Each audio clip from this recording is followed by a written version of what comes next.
All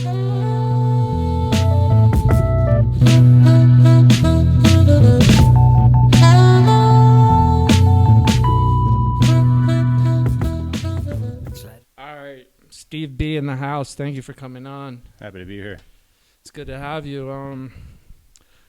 I know you from the stand-up comedy scene here in Mexico, which you're a big part of. Yep. But I want to go back. Like, you were telling me a little bit before about how you ended up in Mexico. Tell me, like, where you're from. Halifax, Canada? Yeah, Nova Scotia. Nova Scotia. All right. Tell me a little bit about, like, what's that like? What was it like growing up?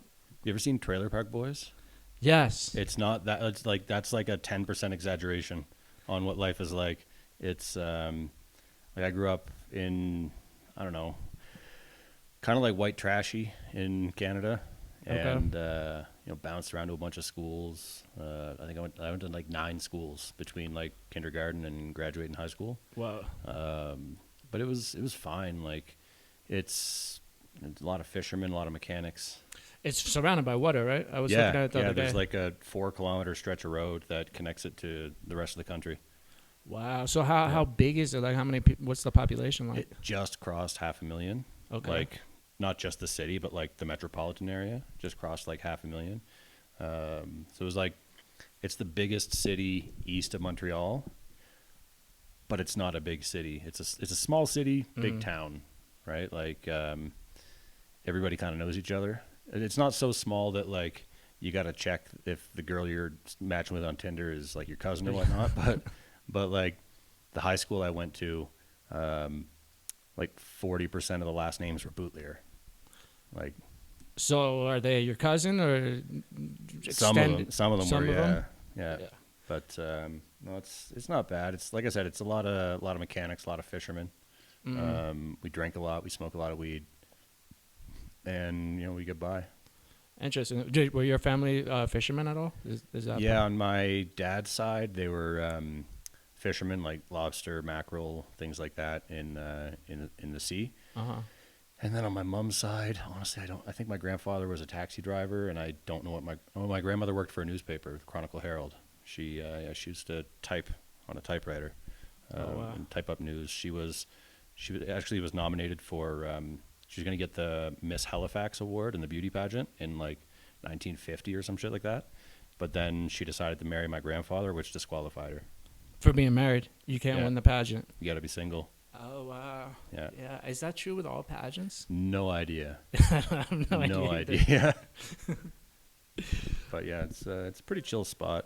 What I've heard you on your set be like, Canada has white trash too. Are there any like differences between what you'd say like Canadian white trash is and American white trash? Yeah, American white trash are professionals. Okay, they've been doing it for longer. And we're enthusiasts, but we're still amateur, Okay.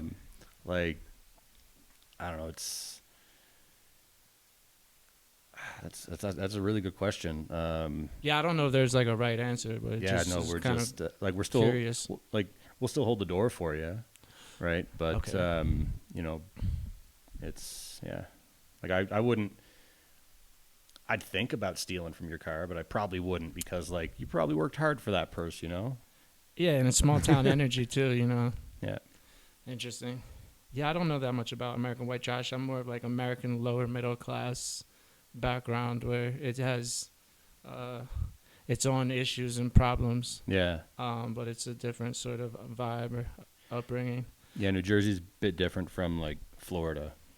Yeah, Jersey. Although once you get old enough in Jersey, you automatically move down there to Florida.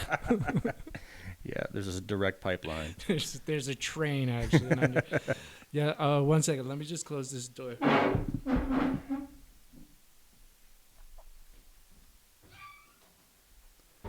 farted.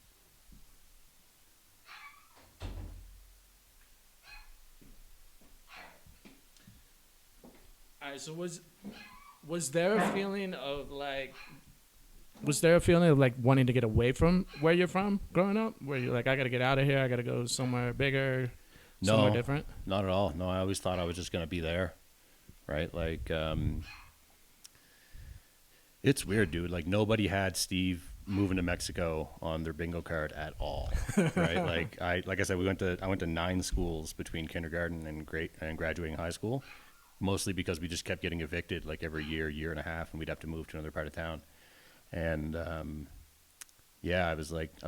always had so much potential. Like I'd read really well, did math really well, all that shit. And then as I got older, I just started like being an underachiever and just being a shithead. And then after high school, I realized like I can't exist in the world sending emails like I text on a phone that had the numbers and the letters on it, you know? Epstein did fine, though. He did fine, yeah. Maybe that's the difference between American and Canadian white trash. Email, the way you send an email. But I can't believe they sent emails like, snitch on yourself, dude. Like it's wild. Yeah, you would think they'd be on like Telegram or some kind of encrypted. Or just not. Yeah. You know, like. You would think the whole thing wouldn't happen, but. But no, I never felt like I had to get out of there. I just never really had a plan or knew what I was going to do. And then what brought you to Mexico in the beginning? In the very beginning, so in like 2015, it was same buddy I was talking about earlier, who was starting, this time it was a social network for personal development. And so the choices were Mexico, Denmark, or Halifax. And I was like, well, fuck Mexico. And so we went to Acapulco. We stayed there for like 6 months. And then I flew home, stayed there for a few years. And then in 2018, it was a different version of the business. It was personal development, but as like a coach type of business with multiple coaches or whatnot. And so he brought me down in 2018. I was living here for like the whole pandemic and stuff. And then throughout I'd say probably around 2020, I started doing digital marketing instead. And it's been much better business. Mm-hmm. Okay. And anyone listening, you can hear Chia, the Chihuahua, in the background probably. You also have a Chihuahua. Yeah, she's great. I love Lily. Yeah, she's a little white Chihuahua. Like she looks like Doc from Back to the Future with the hair. And she's like 2 kilos, and she's overweight right now at 2 kilos. She just turned 7. She's great. Hell yeah. Yeah, I always thought little dogs were kind of annoying, and Chia, you're beginning to reignite that feeling in me now. I used to be like macho and like, I want a big dog. Yeah, you know, if I get a dog, I need a big dog. But then like, imagine traveling with a big dog. Like it's so expensive to travel with a small dog anyway. Like I have 2 cats and I have Lily, the Chihuahua. And when I fly back and forth between Mexico and Canada with the pets, I have to fly my dad round trip because you can only get on the plane with 1 pet a person. Oh, wow, they limit it. And I don't want to put them under with the checked bags because I don't trust airlines to not kill my dog. Yeah, we've had to put Chia under like a bus a couple times, and I hate it. Like, yeah. It's kind of terrifying. Yeah, we just take a blah car if that's the case. Yeah. Just go to Acapulco in a combi. Okay, so you're working at this business for a while. You switched to digital marketing. You said then you went back to Canada. You were telling me earlier. And then you came back to Mexico City like a year and a half ago or so? Yeah, about a year and a half ago we came back to Mexico so my wife could finish her degree. Okay. Yeah, she's studying at UNAM. She's titulando right now. She's getting her title. Okay. Doing her internship. So, yeah, we're pretty excited about that. Nice. Was there anything that was hard to like adjust to in Mexico? Like anything that stuck out or just like culture crash, culture shock? I'll tell you what shocked me. And it's kind of like cleaning your glasses putting on glasses for the first time, right? Like when I got to Mexico, I was raised on Looney Tunes and shitty TV movies, right? So I thought Mexico was Donkey's Rickshaw Beach, right?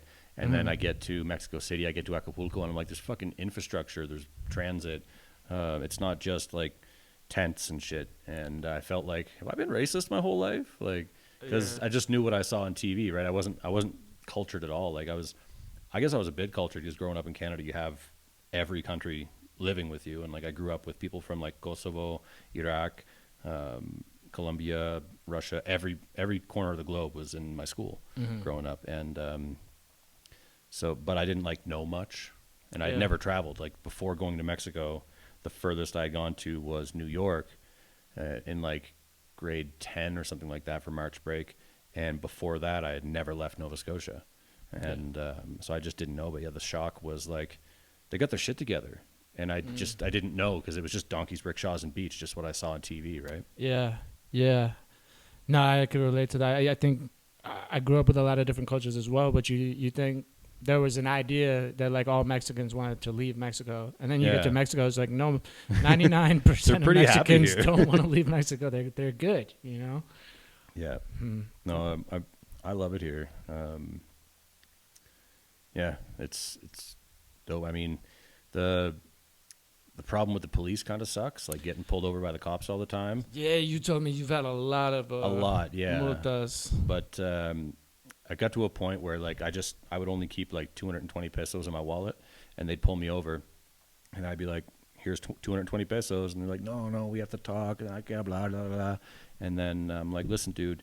You make more money the more cars you stop in a day. I have 220 pesos. We can argue for 10 minutes, but I only have 220 pesos. And he'd be like, okay, güero, va. Like, get going. And I'd be like, not before you give me the password, because they have once you pay, they give you a password, and the rest of they have a WhatsApp group where they share the password every day. So if the next guy stops you, you can give him the password, and he knows that you've already paid.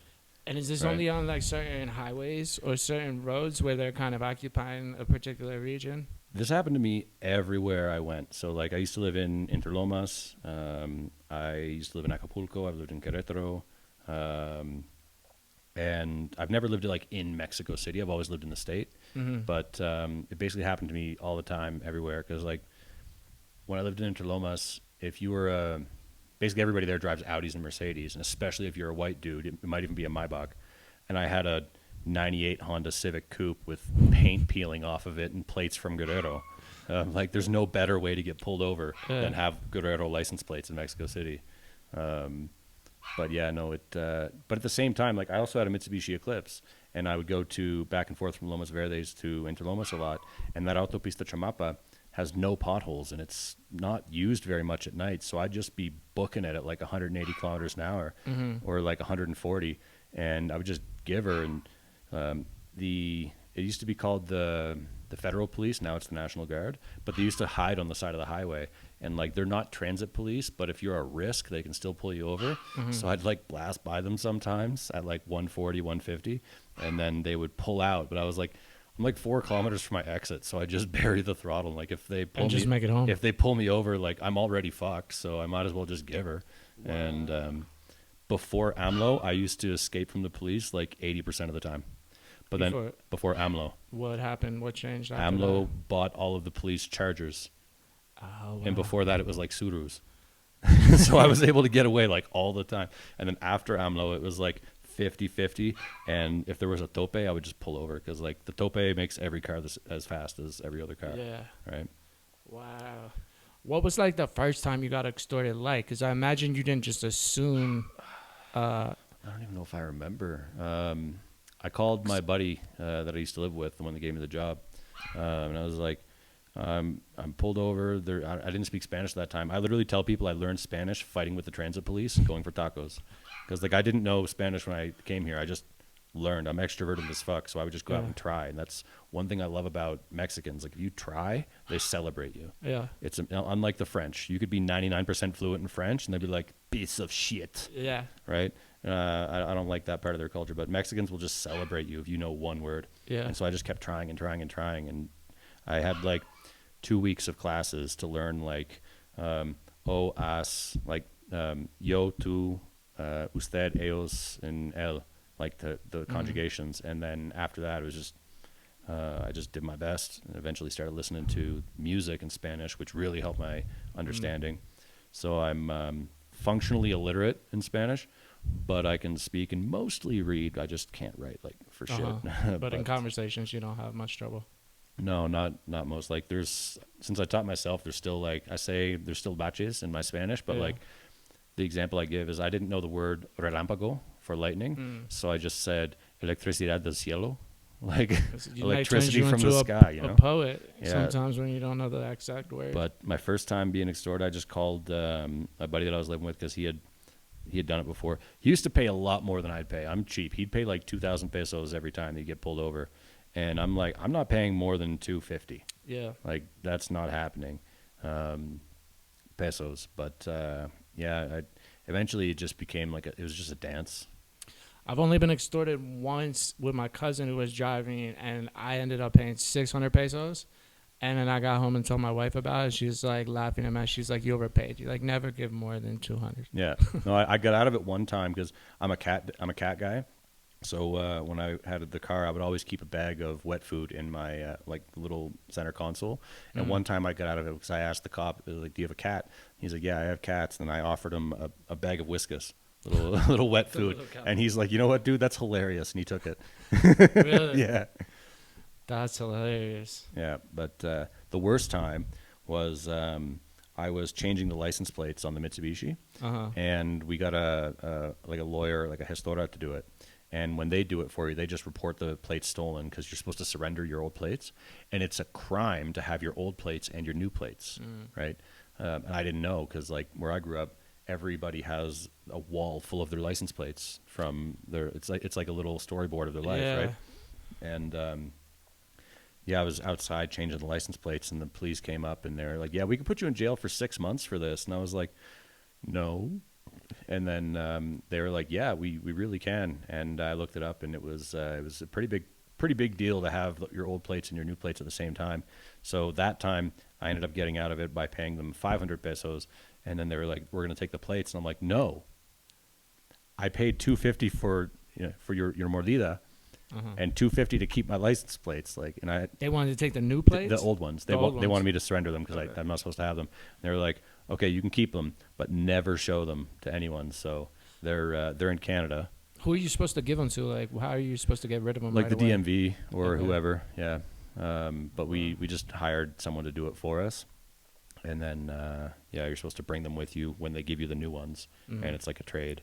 But yeah, I put them in my suitcase, flew them back to Canada, and actually when I just went back in June, I had to sell my car because it was going to be like another year and a half before I could go back to it. And nothing kills a car worse than sitting around doing nothing. So I was like, I love my car, but I don't want it to sit there and rot, right? So I sold it, and the guy that I sold it to asked me if I had a license plate he could put on it, and I jokingly showed him my Mexican plate. He's like, "I'll take it," and it's because I had the front and the back. Because you have 2 license plates in Mexico State, one for the front, one for the back. I was like, "I'll give you one," and so I still have one at home, and then he got the other one. There's no way he's driving around Canada. No, he put it on his wall. Okay, yeah, that's hilarious. You've lived a while in Mexico State, which like isn't that common for most foreigners to come here. Like most people live in the city center or somewhere in CDMX. What's that experience been like? Are people like surprised out there when they bump into you? No, not really. Like my wife and I, we have apodos. Like they gave us the people in our neighborhood gave us the nickname the Canadians, right? And when we're not there, they like chisme about us. They're like, "Oh, the Canadians are gone," you know. But and your wife's not Canadian. She's not Canadian. No, not yet. But she identifies as Canadian. Okay. The same way I identify as Mexican. We're gonna get there someday, though. Nice. But no, it's really chill. I like my neighborhood. Like before, like they were doing a bunch of they were repaving the whole Periférico, starting at like Torreo and going all the way out to like past Tlalnepantla, which really fucked me up for like a whole year because I would just after the show I would just go to Chapultepec and hop on a bus and then I would get off and then on the side of the Periférico and just walk home, and it would be like 10, 12, 11 at night, and it's fine. Like people aren't really surprised. They're just I'm really extroverted and nice, right? Like, I say I'm nice. I'm kind, but I'm not nice. Like, I'm a bit of an asshole, but like not to people that I don't know. I'm an asshole if I know you. I'm an asshole, right? But yeah, I buy from all the stores in my neighborhood. I only go to Walmart for things that I can't really get in my neighborhood. And I always like if it's piss pouring raining out, I'll go out and help my neighbor push her. Like they have like a little puesto, like some little carts where they sell like chilaquiles and stuff like that. And it starts pouring. They usually put them like in, and it's like a little bit of a slope, so I'll help them push them in and stuff. And like I help out where I can, and like I never feel like it's just a nice little spot, right? And I imagine it's more of like a neighborhood vibe out there than a lot of places here in the city. I don't know. Kind of. Is it a little less urban than like around the center? Well, I guess it depends on how you define urban. Like my neighborhood is basically apartments and manufacturing fabricantes. Okay. Right. And it's like mostly businesses in my neighborhood. Like my apartment used to be a dentist office, but then the owner converted it to apartments and whatnot. And so we actually have not very many people in the neighborhood, like for the area of it. But it's really chill. Like people look out for you. Like when we went to Guatemala, our neighbors, we just gave the key to our neighbor, and she went up and fed the cats for the weekend. And then we went to Canada.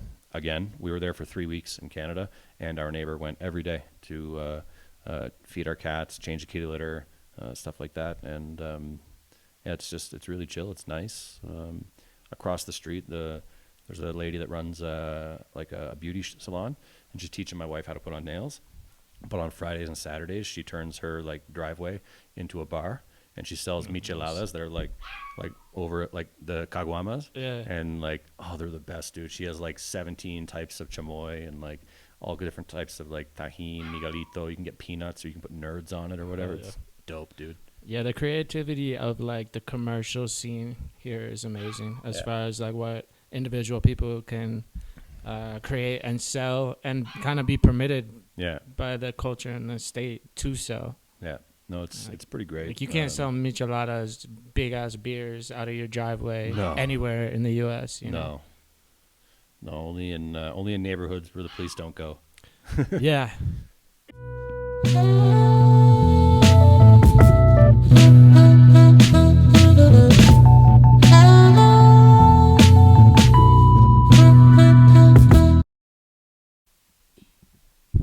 All right, and we're back.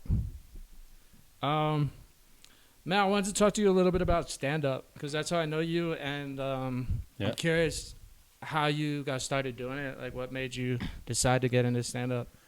That's a good question. I started here in Mexico in the pandemic. I went to a show somewhere in Condesa, and Martin Leon was putting it on. Okay. And I went there with an ex, and it was the first time I went to a comedy show. And I was ever, yeah. And I was like, this is a lot of fun. So at the end of the show, Martin was like, and if anybody wants to give it a try, just let me know. And we have an open mic and da-da-da. So I went up and I said, hey, dude, I'd like to give it a shot. And then I took his card. And like a year later, or maybe 6 months, I don't know how long it was, but it was a little while later, I was like, hey, dude, I hit Martin up on WhatsApp. I was like, hey, I'd like to give it a go. And he said, you realize we're in a fucking pandemic, right? Like there's nobody to tell jokes to. I was like, I don't care. I want to try. So yeah, I got started and I did my first show at Pinche Gringo out in Polanco. I don't know if you've been there, but like there's a stage like upstairs, in the back, around the corner. Yeah. And it's a huge place. It's a huge spot. Yeah. So it was a lot of fun. And was that an open mic show that they used to do? Yeah. Okay. It was an open mic, and then it was like, I don't really know how to explain it. I was trying to think about how to explain it recently, but it's like I've had so many destructive hobbies. Like I used to do a lot of drugs, used to drink a lot. I used to just do whatever without like any regard. And then when I started doing stand-up, I was like, this is the coolest shit ever. And everybody that knows me was like, yeah, that makes sense. You've always been a fucking clown. And like I was always a class clown, but I didn't know I was a class clown. I just tried to be the class clown, but I always felt like a loser because I was. But as an adult, I've run into people I used to go to school with. They're like, yeah, man, you were funny as fuck. And I was like, I wish somebody would have told me to start like 10 fucking years ago, dude. Yeah, you didn't know there was an opportunity waiting for you there. And so it was like, it really was like finding something. It sounds so corny, but it's like finding the thing that like you click with. Yeah. Right.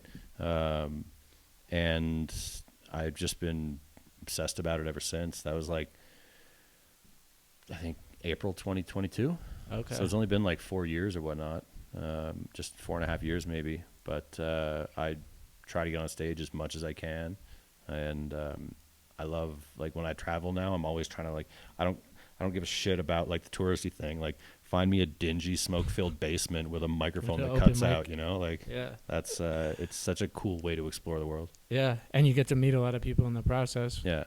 Interesting. Did you like? Was your first set good, or did you bomb? But did you feel good doing it? I felt right from the beginning. I felt crazy about doing it. I felt so good about doing it. Like a lot of people will tell you that the hardest part is your first 5 minutes, getting up in front of people and talking. But I went to 9 schools between kindergarten and grade 12.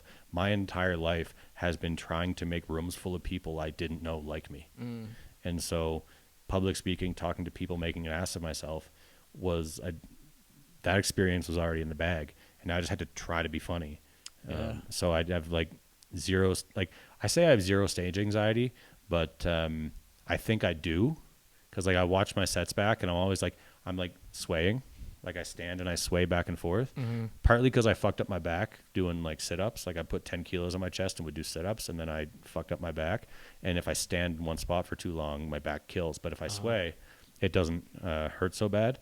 So part of it's that, but part of it makes me think that like maybe there is a bit of anxiety while I'm on stage, but like I've never like really acknowledged it. And I just get up there and have a blast. Like I'm there to make myself laugh, and the audience is the other team. If they laugh, that's awesome. I love it if the audience laughs. But it's mostly just about making myself laugh. You know, and I fucking love it, dude. Yeah, hell yeah. I love it too. I did a lot of different like poetry, music and stuff before. But stand-up is, I don't know if I've ever had as much fun on stage. Oh, it's so great, man. Like, yeah, I was watching the podcast with your buddy from New Jersey. Yeah, with Val. Yeah, and I was like, oh, it was like Nate used to rap. And I was like, I used to rap. Like, nice. I was East Coast Canadian. And I was like in the garage, like freestyling, getting drunk, doing bumps and having a good time, you know? So I was like, I've always kind of wanted to like, I've always been performative, but I never like. And writing. Yeah, and like I never really knew like that I wanted to perform or anything. I just kind of always did it. Like grade 3, there was a talent show. And I was like, I know my talent. I'm going to eat some spicy pepperoni and sing Backstreet Boys. And that was, I went to the talent show and that's what I presented. And then grade 4, there was a poetry competition and I wrote a poem and they published it in the newspaper. So I was like, that's pretty sick. And then, you know, I tried rapping. It wasn't very good. I didn't grow up like liking rap either, but like I grew up listening to like old school classic rock, heavy metal. Like grew up on Judas Priest, AC/DC, Iron Maiden, stuff like that, because of my dad. And then, you know, like teenager, I'm like Linkin Park, Slipknot, Lamb of God, and then I hear "Who We Be" by DMX. Dun it. And I was like, what the fuck is this? That's and then from DMX is almost his own genre. Yeah, from DMX I went to like Immortal Technique and then KRS-One and then Rakim and then everywhere. And I was like, I mean, even before I was a fan of rap, I liked Eminem as well. Yeah. Because I'm white, it's like part of the deal. Yeah, he was a special rapper too, even beyond his whiteness. He was the first one that was kind of like silly too, you know? Yeah. And I was like 10 when cinematic, LP silly dropped. storytelling. And now he takes a lot of flack now because people like, I don't know, people think like, oh, he's just Eminem, he's corny, he's white, blah, blah, blah. And I'm like, I think he's treating rap now kind of like Cool G Rap does. Like they're in it for the sport. Yeah. Rather, like Eminem's not making music; he's competing in rap, is what I'd say. Yeah, he's almost showing his technical prowess. Especially like, since like Kamikaze. None of y'all can still do this. Yeah, and it's like I listen to the song, I was like, that's amazing. I'm not gonna listen to it again because it does not have the same like music feel and vibe of some of his older stuff. Where it's like that's an actual nothing story. like Rock Bottom or Kim. Yeah, no. Right. But like my favorite M is Kamikaze to Present. Okay. My favorite because I love the mathematics of it. I love the wordplay. I don't necessarily treat it so much as music so much as I'm watching a master craftsman in sport. Kind of similar to like how I like Mike Birbiglia. He's not the funniest comedian in the world, but he's so technical. You can, like, if you know the techniques and the levers to pull in comedy, and you watch like Birbiglia, like he is funny. I'm not saying he's hilarious, but like he's not Dave, right? But like the techniques and the surprises, like you never know when it's going to land. Like a good example is Royce to 5'9". He's like another killer MC. He's I see him like, I feel like if Gangstar and Eminem had a baby, it would be Royce, right? And it's so technical and impressive, right? But when I'm listening to music now for music's sake, it's like Judas Priest, Adele, Dua Lipa, honestly. All over the place. I'm all over, and then I've got so much like Spanish music now. Like my playlist is wild, but like, yeah. Yeah, I mean, to bring it back to comedy a little bit. No, but off of music, because like I just finished up an album, and I'm thinking like, maybe I'll perform it 2 or 3 times, and then I'll probably just do something else. Yeah. One of the things I love about comedy is like you could get on stage every week. I mean, if you're in a bigger city has a bigger scene, you could get on stage every night, twice a night, and like that continued stage presence. I don't know. It's a lot of fun. It's addicting. It's addicting too, especially where like you go up one night and you're like, kind of bombed or that sucked. It's like I gotta get up tomorrow because I don't want that to be my last set. Yeah. No, for me, it's I used to get like when I think for the first 2 years, if I decided like I had a bad set or I bombed, I'd be so depressed, dude. Like I'd be like killing myself. I'd be like beating myself up on the way home, and I'd be like so depressed. And then I saw Bobby Lee of all the inspirations in the world. Bobby Lee, he's like, you don't go to open mics to get laughs. You go to open mics to practice. Yeah. And if you're not trying something new, that's bombing. Yeah. And I was like, oh. And then since then, like if I bombed, I know it was me. I did a bad. I didn't connect, or I didn't have the idea fleshed out, or whatnot. And that's why I record all of my sets, at least audio, so I can listen to them back and see what's going on. Yeah. And yeah. So, but I just love getting up on stage and telling jokes, dude. Have you ever had like a really bad bomb that just like crushed you a little bit? Not for like a couple of years, and it's mostly because I don't like because I see it differently now. Yeah. Right. If I like, there's nights like you've been to Waco, the place here we do our open mic on Thursdays.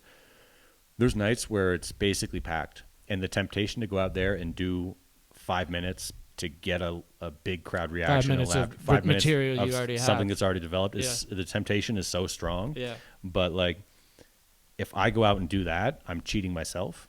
So I consider that bombing because I'm not out there taking risks. I'm not out there like, it's like going to the gym and just being on your phone. Yeah. Right. Like that's a waste of time. It's a waste of everybody's time. Or just lifting the same way every time. Exactly. And that's why I framed it like I'm there for me. Yeah. I'm on the stage for me. I try to own the stage every time. And even if I'm depressed as shit, I do my best to put on a good show and do my best. And it happens. But like, I don't feel like I've bombed. I mean, I have bombed. Like I bomb all the time, right? Mm-hmm. Like I get shows with crickets all the time. Yeah, and I mean, sometimes too, it's like a bomb, but it's hard to judge it because there's not necessarily a huge audience, or There's certain audiences I just don't know how to connect with, like LA Girl. I don't know how to connect with LA Girl. Yeah. Half of Oregon, I don't know how to tell jokes to them. Like I before I went to the States last year, because that's where my wife's family is. They're in Oregon. Uh-huh. I went and visited my swagger and stuff. I stayed there for like 3 weeks, and in 3 weeks I did 25 sets. Wow. And that's with a 2-hour bus ride there and a 2-hour bus ride back. To the sets? Yeah, to Portland, because we were just outside of Portland in Tualatin. So each night you were going in on 2-hour bus rides? Not every night, but every night that I went, it was a 2-hour bus ride there and a 2-hour bus ride back, right? And after comedy, the only people on the buses in Portland are junkies and me. I was like, they bring their dogs? No, but I was like, I'm afraid I'm going to get stuck with like a needle or something, because like professional junkies, like it was the U.S. bus system is a whole other level. It's wild, right? But I was in Portland, and I was like, because I was there my first time, so like I cut myself a little slack on the just I wanted to make some friends, make some names, because I'm going to go back there and I want people to remember me as being a funny guy. So you get like 3 minutes at some sets and 5 at other places. And like in Portland, you tell a joke about coming on a cat's face, half of the room removes your comedic license right away. Do they just go, oh? No, like they're it's Portland. They're as liberal as they get. Like I'm a liberal dude. There's levels, but there's levels to this shit, right? And so like I remember one time I told the joke about coming on a cat's face, and I hear that's not funny from the back of the room, and I was like, sorry lady, you don't get a vote. Like that joke's been tested. Like it's almost like you just made it funnier just because it offends you so much. But yeah, LA girl, I have a hard time. Most of the people that heckle me are LA girl or Portland person. Would you say you have like a target demographic? No, if I do, I don't know. Yeah, because like it's a kind of weird question. It is. Even thought about no, that. it makes sense because like certain like comics definitely have people that they play to. Yeah. Right. And I really just try to play to myself and go up and do something fun for me. But I know who I don't work with. But you've seen me on stage. My jokes aren't like set up punchline. They're like it's like mostly anecdotal and like exaggerated stories from my life. And so as long as I'm not wasting time by throwing in too many extra words or forgetting the joke, which happens a lot because my memory is shit, most people get it, I think, so I don't really know if I have a demographic. There are styles I don't like. Yeah. Like I don't like low-hanging fruit jokes like Orange Man bad. Like I hate when like comics are like Trump da da da da da or Kanye da da da da da. And I'm like it's so like you said low-hanging fruit. That joke's going to expire in 3 weeks and everybody's doing a version of it, right? Which is one of the awesome things about Mexico City is that the audience is always different. It's like have you done comedy other places or just here? No, I've only done it here in Mexico City. It's such a blessing to do it here, dude, because you get South Africans, you get Eastern Europeans, you get Germans, Brits, Canadians, Americans, everywhere, and a lot of the audience doesn't care about the pop culture jokes, and like some of them will get them, and you'll notice like when people visit from the States, a third of their material is a Trump joke, right? And because that works, like when I was in Portland, 50% of the jokes were Trump jokes or something like that, right? It's almost like just giving the guy too much power too. Like get him off your mind a little bit. It's easy. It's tempting. It's the Big Mac of jokes, right? It's more like the small Mac. I feel like, the McDouble. It's so, and not just Trump, but like it's just so tired. Yeah, but you'll notice like I'm guessing you have plans to like travel somewhere, like go back to Jersey at some point. Yeah. And you'll notice when you get on stage that like your joke that gets a 40 or 50% laugh here is like 70 or 80% somewhere else because it's so much harder to make the Germans and the Swedes in our audience laugh, and they're different every week. Yeah, right? That's the thing about our audience. You're never quite sure. No. Sometimes you'll do a joke, you'll be like, oh, all those people are from, I don't know, France or Canada. And you also aren't sure how much they know even about Mexico City. Yeah. So like, I've written some like city jokes that make sense if you've been in Mexico City, but if you got here last night, it's you can only go as deep as like fucking traffic sucks, dude. Yeah. Like, but no, the Mexico City comedy scene it's really supportive. Everywhere else I've gone, it's very cliquey, right? It's very Mean Girls, and in Mexico City, it's uniquely supportive, so just be aware of that. But the fact that the audience is so different and multicultural every time really means that you have to like write a joke that actually has bones, right? Yeah, like lean more towards almost universal stories and jokes, or just something that like is actually funny without like you can tell the joke without having two president terms worth of context. Even in Canada, like so many Trudeau jokes and shit, like I don't know, I might be critical, and like I said, I'm a bit of a dick sometimes, but that's at least the kind of the rule I apply to myself. Like I might, if the comedian up before me has like a whole set about something, then maybe like I'll riff on it for like 30 seconds and then I'll get into other stuff. But like, yeah, I don't remember what the question was. Doesn't matter. Also, like acknowledging the situation, right? Like riff on something for 30 seconds but like acknowledge the room for 30 seconds, like the actual present, and not go right into like recited material. That's something I've had to try to learn through kind of bombing and being like, oh, I just went up there and gave a lecture, you know? And they do that too, right? There's a lot of comics as well that will, and I see it here sometimes too, and it feels like their goal is to get applause, but the job is to get laughter, right? And like, yeah, I agree with your points, but we're not at a lecture right now, you know? And I hate to see that, because usually, like, unless they actually get like a standing ovation, the host has a lot of work to do to bring that room back up, you know? Mm-hmm. Yeah. How much have you, like you mentioned earlier, a comedian that's very technically sound. Yeah. How much do you get into like the technique of comedy? I know a lot of people like read a lot of books and kind of study comedy the way you would study any art. I've been kind of reluctant because I just started comedy, and I don't want to go too far down that like educational hole. I could be entirely wrong, but like, what's your thought about that? Lately I study more than I used to. Like before I ever had a music CD, I had Adam Sandler's Toll Booth Willie.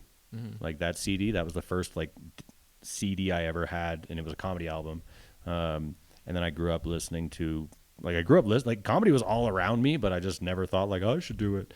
But I do pay attention now, and I'm reading a book right now of Jerry D. He's a comedian from Halifax. He was coming up, like he used to host and do shows when like Dane Cook was still driving around open micing and stuff, right? And he has a show called Mr. D, where he's the teacher who doesn't want to be a teacher and shit on CBC. He's a funny dude, and I'm reading his book right now. I read Steve Martin's Born Standing Up. That's a fucking, I can recommend that book 10 out of 5 times. Yeah. And learning the tactics doesn't like water it down. It doesn't make it like, because comedy is math, right? It's as close as you can get to the scientific method in the arts, in my opinion, because you go up with a hypothesis, that's your set, you test it in front of the audience, you review it, you adjust it, and you do it again until it's refined, and then you have your set. So it's got like your a jokes, you throw ones scientific out. method. It's as close, as far as I'm concerned, it's as close as you can get in the arts to the scientific method, and that makes sense to me, right? So I study a lot, but like I can't tell you the methods. I can see them, but like I struggle to write with the techniques. I just kind of write a note down. Like this morning, I saw a car accident on Instagram Reels, and it was a bad one. The guy like hit a wall, flipped the car, rolled and smashed into another car, got out, ran into the woods. And I thought, cars are too safe now. That's my joke. Right? Yeah. And so I take that on stage and just fart thoughts out and then refine it from there. Yeah. But I don't know, like I know like the basic one, like rule of 3, where I've heard a lot about this rule of 3. If my wife ever loses her memory, I'll be there for her. I'll remind her that she likes puppies, race cars, and threesomes, you know, which isn't a very good joke, but it is a rule of 3. Yeah. But it establishes a certain rhythm. Yeah. Interesting. Yeah, I guess that's my fear a little. Like now I write comedy just kind of naturally. Like if I have a funny idea, I write it down. Yeah. And then I start playing on like, how could this be funnier? And I've been afraid to like try to dive too deep into like theories and reading about it, because I kind of want to, at least for the time being, like nurture that sort of like rawness. Yeah. And see if I can make mistakes on stage and figure it out on stage. But at the same time, I'm not like advocating remaining in ignorance, or that like reading a book is going to I'd throw it back to you and say like, you have a master's in poetry. Yeah, and I think that might does that like make your poetry any less authentic? I think so. You think so? Yeah, I think I have to get away from that master's in poetry. to go back to writing good poetry. Like I could see stuff in like my older poetry where it's like, oh, you only wrote that because like you had studied so much, and like why are you making an allusion to a Greek god, bro? Like you don't know anything about Greek gods. Oh, you're doing it because you studied poetry so much. I wouldn't say it made my poetry worse by any means. Like I learned a lot of things in that degree that made writing in general better and gave me some rules that like I can even apply to comedy or any sort of genre. But I do think like when you get in like an MFA poetry program, you'll start to see like, oh, we're all starting to write the same a little. And it's fucking boring at some point. Where it's like there's a guy out on the corner of Bourbon in New Orleans and he's just spitting poetry. Yeah. And we might in the academy be like, oh, well, that's not very good. But like if you can entertain 15 people, it's good. And his poetry might be more raw and authentic and real. So I think my hesitancy to like dive into like writing groups and studying comes a little bit from being oversaturated with that in the poetry world. And like trying to get away from it and forget it. Write a short film. Write a short film. Get a group of buddies that you like, you riff with, and you can just literally fart around with all day long and not remember anything you said. And then I don't even know where I was going with that, but like it's so much fun. And as somebody who has been writing and knows how to write and has studied creative writing, as long as the product is like you're satisfied with it, I think that's what matters, right? A lot of the there's a couple books that I want to read, like Judy Carter's Comedy Bible and stuff like that, where she actually gives you the techniques and activities and da-da-da. But I find myself going towards the more autobiographical. Yeah, like memoirs. Books like that. Like that's what Born Standing Up with Steve Martin is. That's what Funny You Should Say That by Jerry D is. And a couple other, like I have Robin Williams one in the queue and stuff like that. But I don't think it's because like I said, comedy is, there's a lot of math in comedy. It's repetition, it's testing, it's this, it's that. And so knowing the tools doesn't mean that the comedy will be worse or that it will be less authentic, right? Yeah. In fact, it just kind of helps you, I don't know, get like raise the baseline, I guess, a little bit. And I'm not saying that I've done that. Yeah. Like I can see when someone's doing it on stage, but I don't know how to write it into my book, right? And for me, comedy's essentially become an obsession, right? Yeah. And because of that, I'm reading more about it. I find if I watch a lot of stand-up comedy, like if I jump in and watch like all of Carlin's sets, then the next few things I write will be Carlin-esque. Same with Robin or whoever. So I try to like space it out and stuff, but and that's what reels are really good for. No, I mean, that's what one of the things art does is, you know, like I've been reading Bukowski lately, and it's like suddenly I'm writing a poem in his style, or, you know, you get into the rhythm of another artist, and then you write, and it comes out in that style. But it's not always a bad thing. A lot of times it helps you gradually develop your style, pulling a piece from here and a piece from there. The worst is like if I binge watch Seinfeld, I'm like, have you guys seen the chair in the hallway? What's the deal with the chair? Curb Your Enthusiasm. Oh, fuck, I love Curb. The first time I watched Curb through, I had no idea how they made it. I thought it was just a regular scripted show. Yeah. And then I found out that it was, here's notes to hit, and they just improv the whole thing. Bro, like my respect for JB Smoove. JB Smoove is a great addition to that show. Dude. Yeah. My wife hates that show, but mine too. It's such. She says it's so slow. Yeah, right? And it's not like Mexican humor. It's this like neurotic New York Jewish humor, where it's like I grew up with people like that, and I miss them to death. Yeah, like they're so funny, but Mexican humor doesn't really like. It's so much more perverted. It's right? Well, it's perverted. It's super neurotic. It's super like you have anxiety. You know, like worrying about like some. I mean, Mexican comedy. Mexican humor comedy. Is very perverted. And every like word direct in Spanish can mean gay or penis. Yeah, it's wild. Like you call somebody an orange. They're like, you might as well have called me a faggot. You know, it's like it's wild. Are you you mentioned film? Are you doing anything in that sector, or trying to do shorts or sketches? Or? I'm trying, but I can't do it on my own, and I've not had a lot of success finding a group that I can meet up with frequently and do it. In 2024, I wrote a short film with a couple buddies. We produced it. I did some assistant directing and acting in it as well. And then we premiered it at this independent co-op theater called the Bus Stop Theater, which is a dope spot in Halifax. And we pretty much filled the room, and it was great, called Ark of Noah.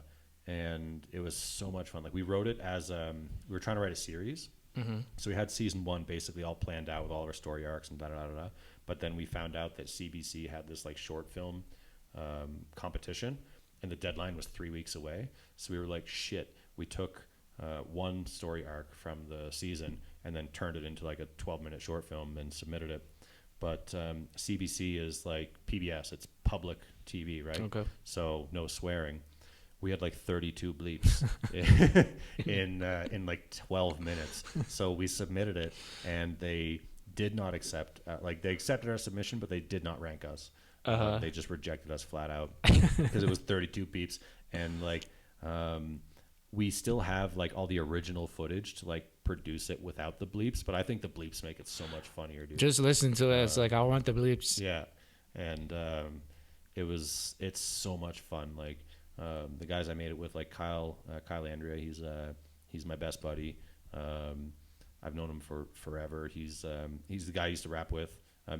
He's been rapping for a long time, making beats, producing his own music and stuff like that. And so he was also one of the writers and one of the main actors. And my buddy Nathan Godfrey, he's an actor as well in Nova Scotia, and actually in Canada, and he's been in a whole bunch of shit. And it was so much fun. We'd meet up at like Tim Hortons or a buddy's place. We'd have some beers, some coffees, and we would just riff. And out of riffing, we came up with like these scripts and ideas. And every day it would just get more ridiculous and more funny. Yeah. And it's so much fun. Well, it's collaborative too. Like, that's one thing. Yeah. I've done a little bit of like playwriting, and it was so neat to like work with actors and talk to a director, and like not just be like stand up, or even music can be with a band, of course. Yeah. But a lot of the arts I've done and are very lonely arts. Like you do them yourself. I have trouble with acting. Like, I want to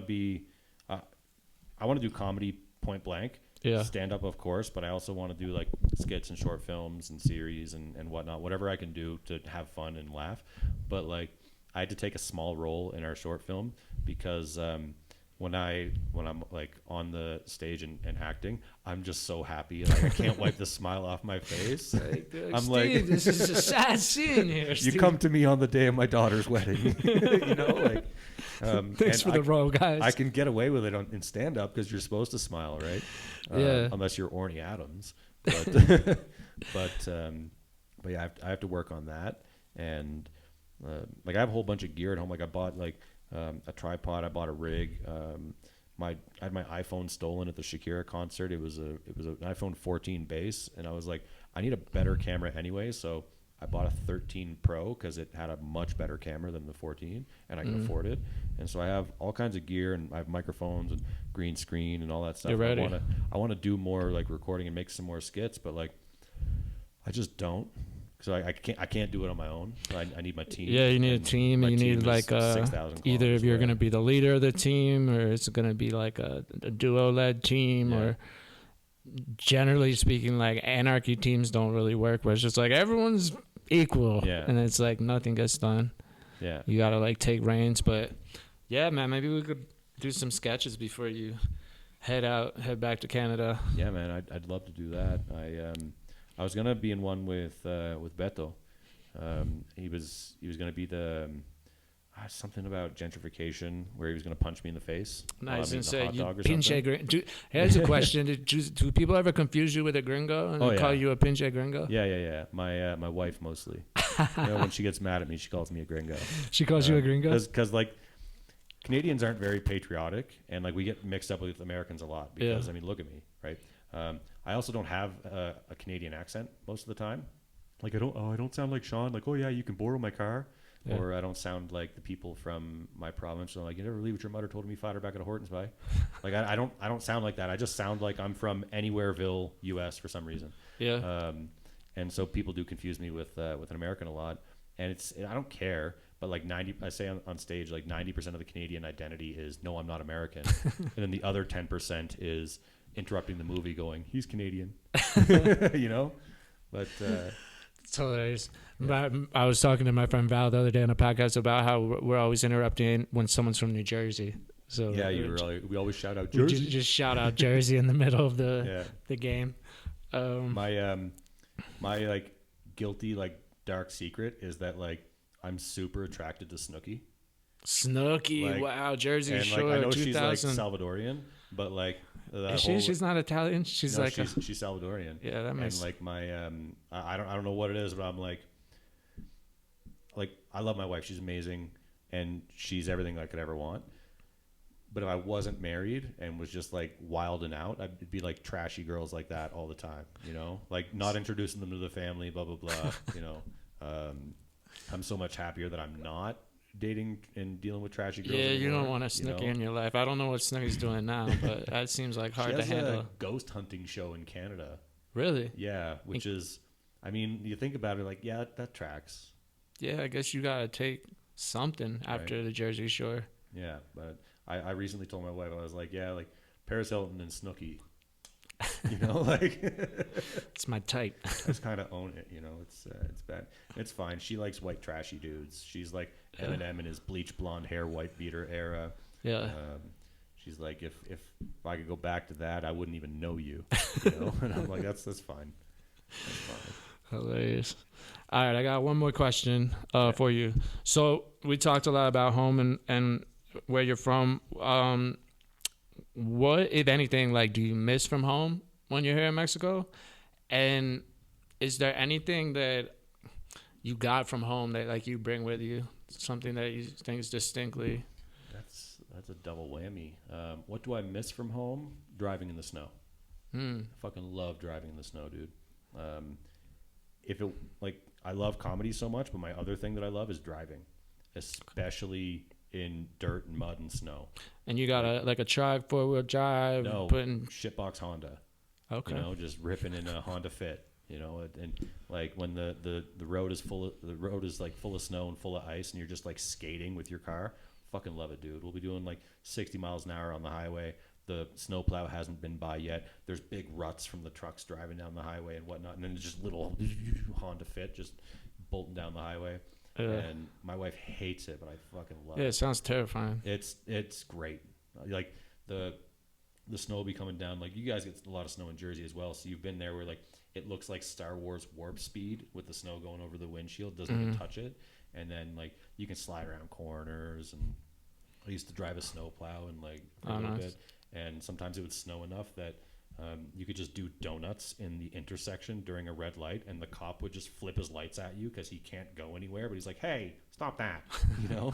But then you pull him out and he's like, get going. But I miss that.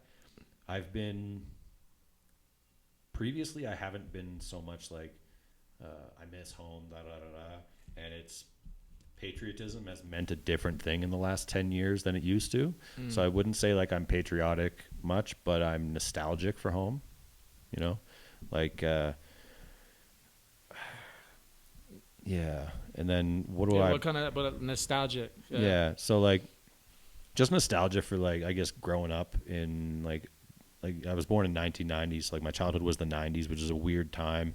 I remember before the internet, and like just ripping around on your bike and just like ripping darts at 10 years old, you know, and just not really having much of a care. And it's probably not unique to where I'm from, but it's what I know from where I'm from. When I went back this time, I had a lot more appreciation for like some places Nova Scotia feels like you're driving through a postcard, which is like, it's a really dope feeling to be like, and I'm from here. Yeah. And when you're young, you don't really notice it, right? You're just like, places. This is how the world looks, but it's not, right? And then as far as what I've brought from home is, I swear a lot. Okay. Like even on stage, I swear a lot. Like, I'd say I'm pretty liberal, and like, I'd say I'm a feminist, and like, I think everybody should be equal. Groups suck, but people are awesome. But I do say bitch a lot. Like, I'll be like, yeah, she thinks I'm dreaming about another bitch. And like, I don't really like calling women bitches, but that's the word that fits in that joke. Right. And, that's still part of like 90s, like slang a little bit. Yeah. Like I say what I want. Like we swear a lot. We have potty mouths because we're just fishermen and mechanics, and we're just drunk and high all the time. But, like there'd be times when like the kids in high school would go out to like sneak a cigarette at lunch, and the teacher smoking a joint would be like, "What are you doing?" Right? And like they're smoking a joint and going back to school, right? But yeah, I probably swear too much. Is probably what at least what I bring to my comedy. And then, I hold the door for people. I'm nice to people. I treat everybody equally. I trust too much. My wife says that a lot. I trust too much, but I have a theory that, and this came from DMX as well, because I have the best influences in the world. Like DMX taught me about sobriety, oddly enough. When he said, I'm an addict, I'm always going to be an addict, but it doesn't mean I have to get high. I was like... Wait, what's the last line? He said, it doesn't mean I have to get high. So like, I'm an addict, I'm always going to be an addict, it doesn't mean I have to get high. And I really identified with that because I struggled a long time with alcohol. Like liquor, so I could drink beers, but and I also struggled with blow for a while. I had a pretty bad blow problem, and when I heard DMX say that, I was like, that makes a lot of sense, because like even after you clean up, you still feel like damaged goods, but that's not necessarily the case. And then I forget where I was going with that, but I swear a lot. That's good. I like that. Bringing the swearing. Yeah. Yeah, there's some things. I guess I asked that question too because it's interesting to me, because I think sometimes you don't, unless you've gone and like lived somewhere else for a prolonged period of time, you don't really remember what you miss as much. Yeah. And you don't necessarily realize like how distinct you are, because you have nothing to kind of compare it to if you're still in your hometown. Yeah. No, the point that I was getting to there was, and there's another thing DMX said. He said, trust everybody. Trust a snake to be a snake. Trust a rat to be a rat. Trust a dog to be loyal, right? And once you know somebody, you can trust them to be who they are, and that's how you act around them, right? And I feel like because of the way I grew up, kind Canadian, like we invite you into our house. We don't really lock the doors where we're from. And that plus the, trust a rat to be a rat, trust a snake to be a snake, a dog to be a dog is something I really bring into the world. I trust everybody until I have a reason not to, right? Yeah. Everybody's my friend until I have a reason not to. You wave at me, we're pals.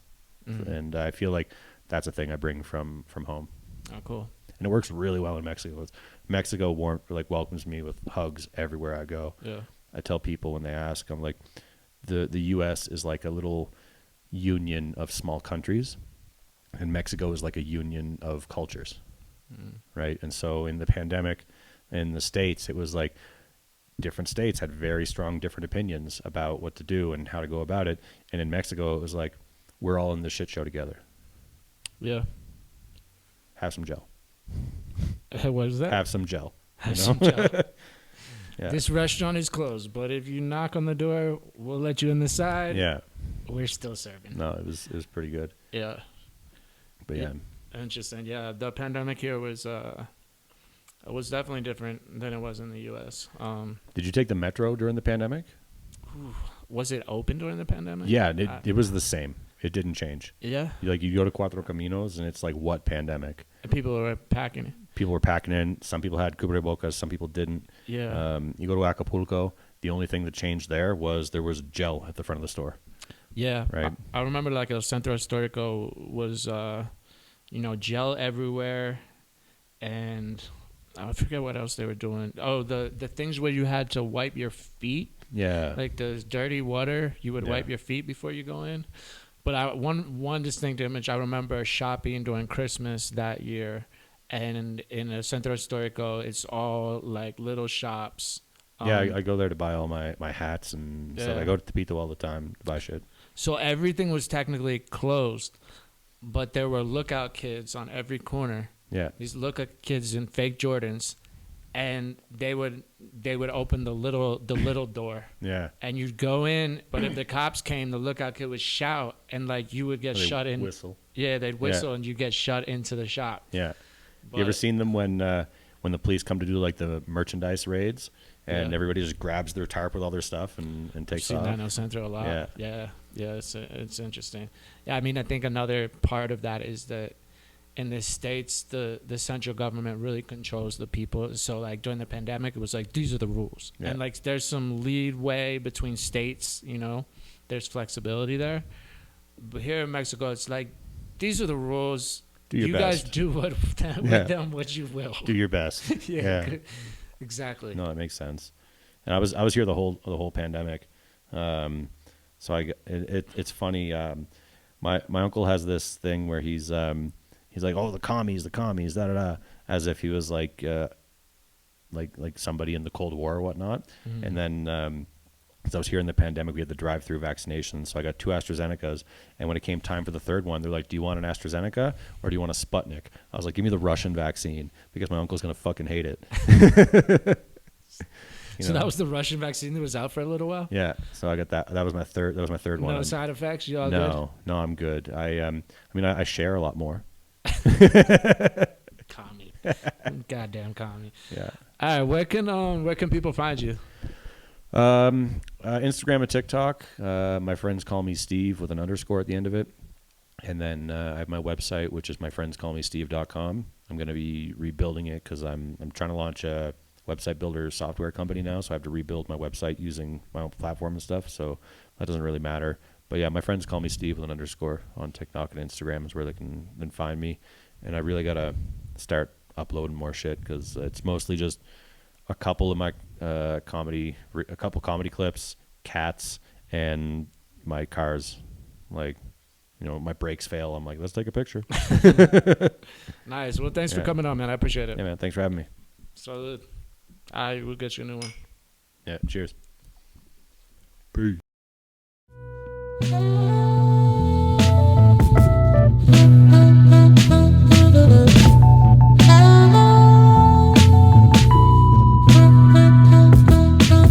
Lighter in the note because I've been more of a potion, and the way they fit together can be medicine for loneliness. I met her in a Malecon, I listened to the Seagull songs, and when I saw her smile, it was on. And when I saw her smile, it was on.